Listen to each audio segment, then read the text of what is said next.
আগামী নির্বাচনে ৭০% মানুষ বিএনপিকে ভোট দিতে চান, আর বাংলাদেশ জামাতে ইসলামকে ভোট দিতে চান ১৯% মানুষ।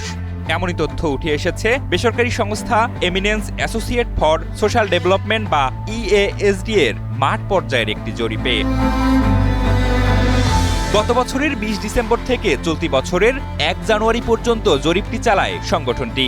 এতে সারা দেশের ৩০০টি সংসদীয় আসন থেকে ২০,৪৯৫ জনের মতামত সংগ্রহ করেন তারা।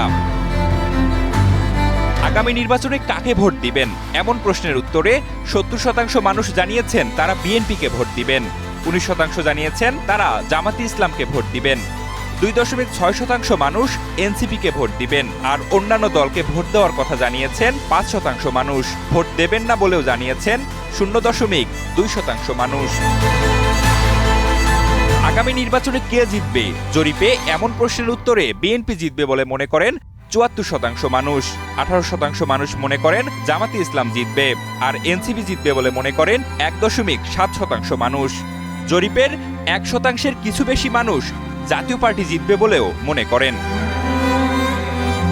৫ জানুয়ারি সোমবার বিকেলে রাজধানীর ফার্মগেটে কেআইবি মিলনায়তনে জরিপের ফলাফল তুলে ধরেন eminence associate for social development বা EASD এর প্রধান নির্বাহী কর্মকর্তা শামীম হায়দার তালুকদার। আগামী সংসদ নির্বাচন ঘিরে ব্যস্ত সময় পার করছেন রাজনৈতিক দলগুলোর নেতারা। নির্বাচনী জোট সহ বিভিন্ন সমীকরণ মেলাতেও বেড়েছে ব্যস্ততা। এই অবস্থাতেই সামনে আসলো এই জরিপটি।